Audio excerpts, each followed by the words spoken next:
Good morning, John, and welcome to the special edition of Vlogbrothers, where we discuss the basics of the United States tax policy and why Warren Buffett pays a lower tax rate than his secretary. According to the United States government, there are basically 3 ways to make money. 1, you can inherit it when someone dies. 2, you can make it by working. This is called ordinary income. Making money off YouTube ads, getting paid to do a job, taking raw materials like yarn and then converting something worth more than those raw materials like a cool Tiffios hat. That's all ordinary income. And number 3, capital gains. Now, before we talk about capital gains, let's first talk about the ordinary income tax. Some people have a misconception here that when you reach the new tax bracket, all of your income lumps over into this new place, so you have to stay below a certain tax bracket. But that's not how it works. It's actually a significantly better system than that. Here we have the 4 lowest tax brackets for a married couple. Now, if you make $10,000 a year, you pay 10% tax. You probably pay less than that because of deductions, but that's your tax rate, because the first tax bracket is $0 to $17,000. Now, if a married couple makes $50,000, they've moved into the second tax bracket. But still, their first $17,000 is taxed in the first tax bracket, and then the rest is taxed in the second. This works on up the scale for $100,000, and when I made this graph, I had to make it extra long to fit on $500,000, which includes all of the tax brackets. But even that person that makes $500,000 still pays into all of the lower tax brackets before they get to their big high up ones. Just wanted to clear that up. Now, back to capital gains. Capital gains is the money that you get when you buy something,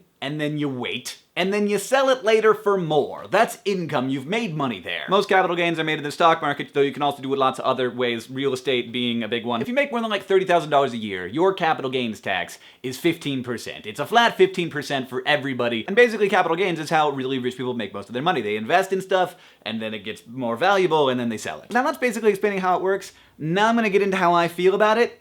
This is just my opinion. This has always seemed really weird to me. Money in the stock market isn't actually do anything. Companies don't have access to do stuff with that. It's not being used to build cars or go to Mars or make video games or whatever. I know that investment is important for our economy, but so is income. Income is, to me, it seems like it's worth more. So why is it then that we tax people almost invariably more on the money that they earn by providing actual value, like proportionate to the amount of money they make? The idea is that investment should be really good for the economy and that you need to encourage people to invest, and so you should tax it less. The problem with that is that there isn't a lot of good data that actually supports that claim. What kind of concerns me is that the people who are advising the government on these tax policy decisions are people who make their money this way. And maybe they, just like a lot of us do, overvalue their particular impact on the American endeavor. Or maybe they're super greedy, or maybe on the other hand, they're right. Maybe they're right. Maybe lower taxes for them is better for all of us, but I can't help but feeling deep down that it's tremendously unfair that a waitress at Applebee's pays a higher tax rate than a billionaire. Whether or not that's good policy, I'm not sure, but it does seem like bad ethics. But as I say, I am not an expert, and I'm completely willing to be convinced that I'm wrong. Nerdfighteria, you are not wrong, because you kicked John's goal in the butt right out of the park. You kicked it in the butt out of the park. That's a mixed sports metaphor. $1 million